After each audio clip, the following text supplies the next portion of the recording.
Today, we'll create the foundation for a well-designed and reusable state machine by implementing abstract classes and learning about generics. Let's get started.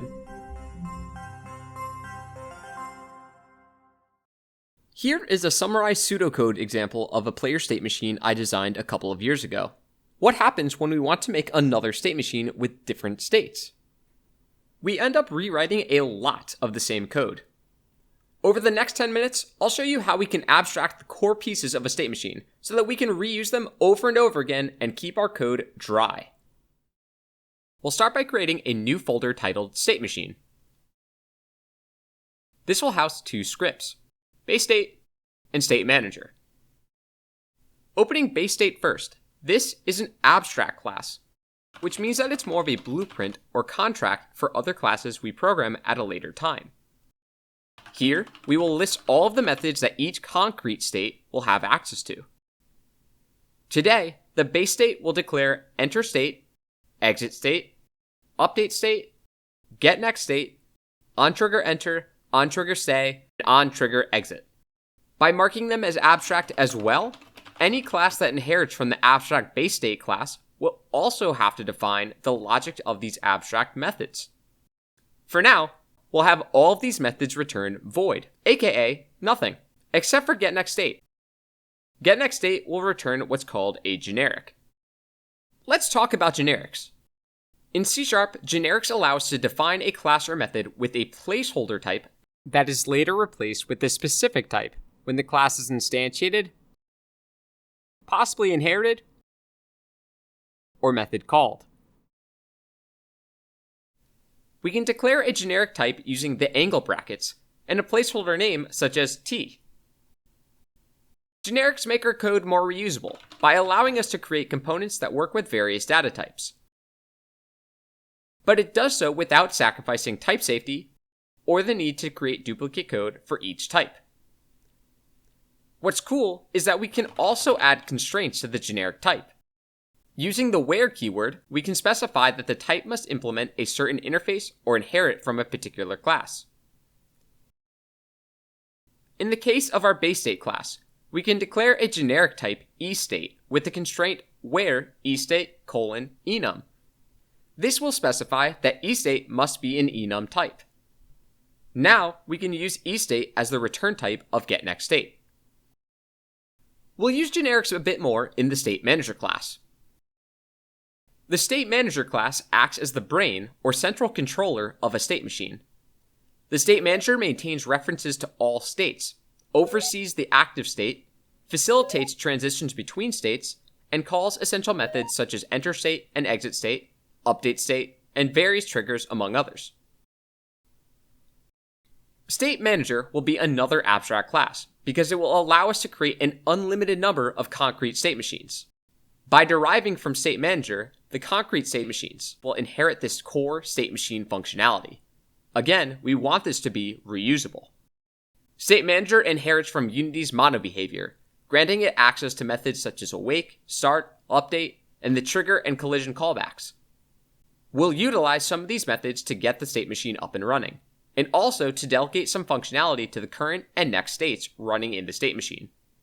Okay, our State Manager will store all of the concrete states of the state machine in a dictionary. Dictionaries are key value driven, meaning we give it a specific key and get the value stored behind the key in return. In C#, we need to specify the type of both the keys and the values when declaring the dictionary. If we are going to store each concrete state as the dictionary's values, we can use our base state that we just defined, including its generic, as the type. What that means is that the State Manager class will also need to expect a generic enum upon instantiation. As for the key type, let's use the eState enum itself. Now, the State Manager will create an instance of this dictionary. And because the only classes that should have access to this dictionary are those that inherit from State Manager, we'll set the access type to protected. In state machines, the active or current state refers to the state whose logic is being executed at a given moment, while the other inactive states remain dormant. Declare the current state, which will have the type of base state with the eState generic. then set the access type to protected for the same reason as our state dictionary. Let's move on to the methods. The typical flow of a state machine in Unity is designed around the monobehavior lifecycle methods. Start is called once. In parallel, a state's enter method is also expected to be called one time. Let's begin there. Add the start method and call enter state on our current state variable.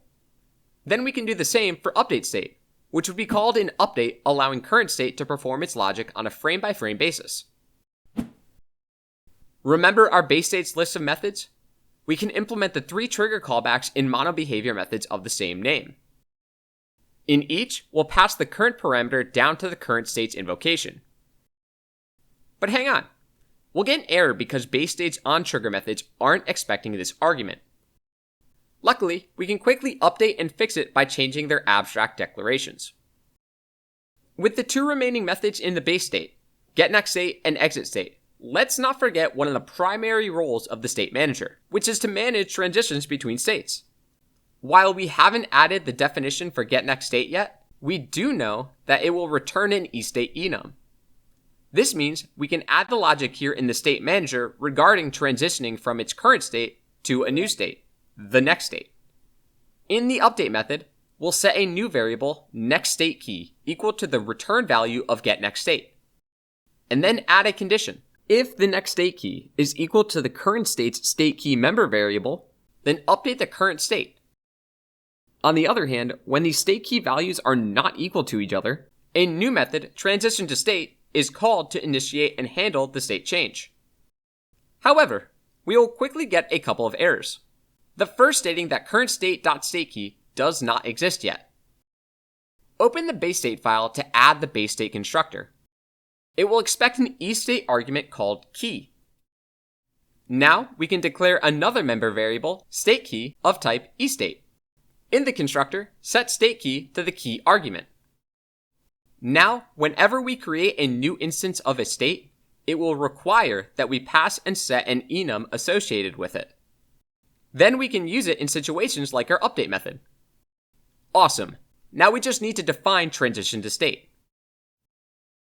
When states change in a state machine, the exitState method is invoked on the active state, allowing it to perform any necessary cleanup logic before moving to the new state. Afterward, the new state is activated, and that state's enterState method is called to initialize any required state-specific logic.